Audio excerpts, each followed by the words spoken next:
You want to be honored? You humble yourself and you will be exalted. The lesson is very easy. Ang dali ng lesson na yan. Hindi tayo kailangan magtagal. What is important is that we practice it. Lahat tayo dito makasalanan. Dahil lahat tayo makasalanan, lahat tayo mayabang. Meron tayong yabang kahit papano. That's why Jesus said, don't act on your pride, act against it. If you feel that you are so entitled and you want to sit in the places of honor, sabi niya, wag mong gawin, labanan mo yan. Fight it. Sit down in the lowest place. Why? So that you will not feed your pride.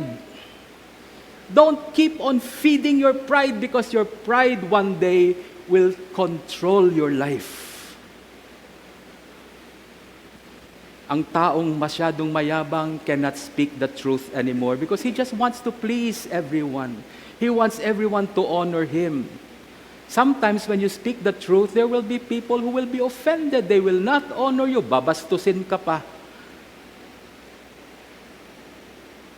Your pride inside you tells you, sige, sige, magpambango ka, you know. As a generation of prophets and priests, yan ang tawag sa atin ng Diyos as God's people. We are a generation of prophets and priests. We should not be men pleasers. We should be pleasers of God. Amen? That's why pride has to be eradicated, taken out of your life. This is what Jesus is trying. It's not even about places. It's not even seats. Alam nyo naman kasi sa Pilipinas, di ba? Hindi lahat na nakaupo sa harap mayabang. Minsan, maaga silang dumating, kaya sa harap sila upo. Hindi naman lahat na nakaupo sa likod, mababa ang loob. Late lang. Diba? Late lang.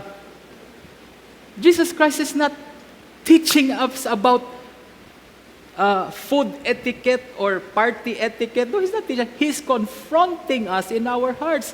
Our pride that promotes self-interest. Yun ang pinaka-importante, yung self-interest. Then it gives to greed, it gives entitlement already. And to combat that, we need to humble ourselves para hindi manatili yung pride na yan. At ang hirap pa naman ng word na humility, yung magpababa ng loob, mahirap yan. Alam mo bakit? Pag naisip mong humble ka, mayabang ka na niyan. Naisip mo lang, ay, napaka-humble ko, mayabang ka na. Because the word humility is very elusive. Alam mo, Bishop, sa lahat ng tao dito sa simbahan, ako ang pinaka-humble. Pag sinabi niya yan, wala na. Yan na yung mayabang. Okay? A humble person does not even know that he is humble. It's an elusive word. It escapes you when you get conscious of humility. And this is something we need to really understand. Hindi po magiging mabuti sa atin na may pride tayo. That's why families are broken. Because they don't forgive, hindi nagpapatawad. Bakit hindi nagpapatawad? Anong problema? Kasi nung maliit ako, sinampal niya ako. Ilang taon ka na ngayon? 95. Hanggang ngayon, hindi mo pa napapatawad yung nanay mo na sumampal sa'yo? Why? Saktan yung damdamin ko. Pride. It's pride. And many people are going to hell because of their pride. Hindi nila mapigilan. One author said, pride itself is already hell. A person controlled by his pride, nasa impyerno na yung tao na yan.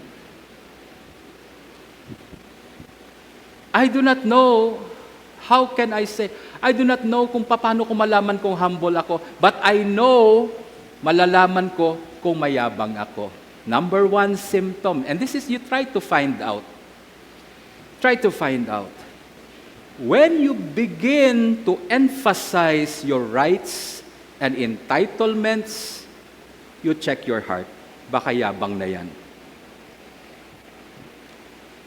Pumunta ako sa isang simbahan,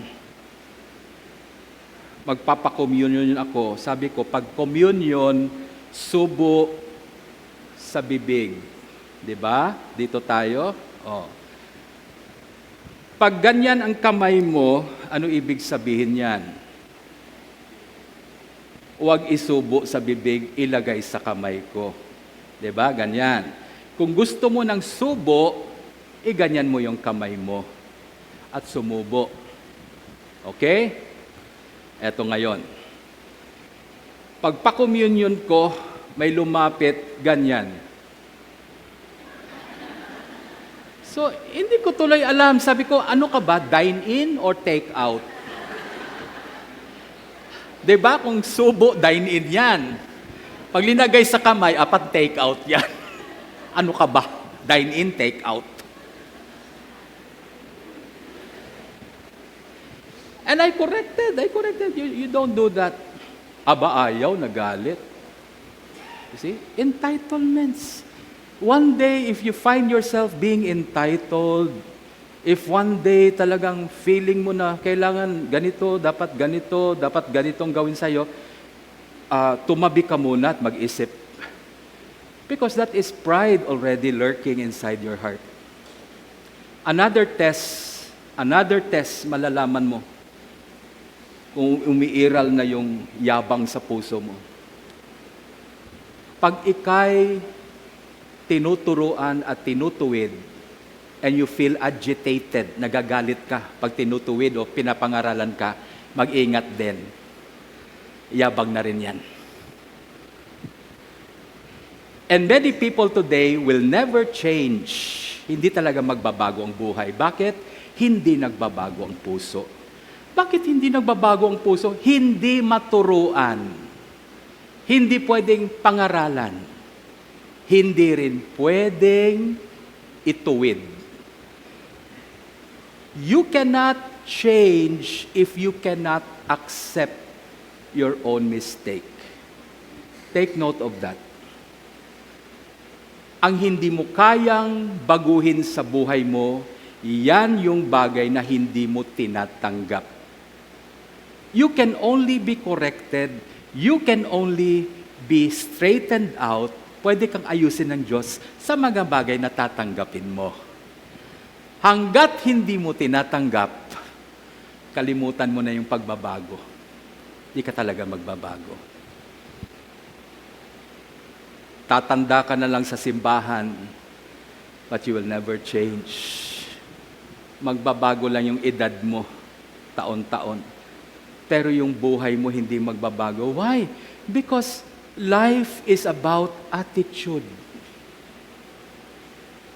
It's all about attitude. God gives grace to the humble, but He resists the proud. So yan ang pagninilayan natin sa araw na to. Check your heart. Nagagalit ba ako pag kinokorek ako? Do I feel agitated when someone corrects me? Lalo na yung nagko-correct sa akin, mas masama pa sa akin. Bakit? Gusto mo kasi yung nag-correct sa'yo, perfect. Walang perfect na taong pwede mag-correct sa'yo. Kaya kung nag-aantay ka ng perfect person na pwede mag-correct sa'yo, hindi ka na magbabago. You will not change at all. No. Amen? Amen? Pag sinabi ng doktor, huwag kang kumain ng matamis. Diabetic ka. Makakasama sa iyo yung matamis. Tingnan mo yung doktor. Dok, ilan yung sugar mo? Sabi niya, pareho tayo. Diabetic din ako. Ay hindi, kakain ako ng cake na marami. Ikaw rin diabetic eh. Magbabago bang buhay mo? Hindi. We want to be corrected by someone perfect. There will be no one perfect to correct you. But the attitude of humility, if you know it's wrong and you are being corrected, you embrace it. Yun ang sinasabi sa first reading. A wise person who listens to rebuke. Amen? So those two things, you check your heart. Number one, if you feel you're entitled, kahit may instruction na itong gawin, hindi. Pwede akong gawin yan. I can do that. Bakit? Iho, wala ka pa dito, nandito na ako. Galing, di ba? So, dine in, take out. And you cannot be corrected. Check your heart every day. Look at your heart every day. Find time. Wala kang oras, maghanap ka ng oras. Kasi pag hindi mo tiningnan yung puso mo, one day, you will find out pride has already overtaken your life. And it is a bad spiritual environment for you. You will never grow, you will never change, and you will never enjoy the fullness of God's blessing.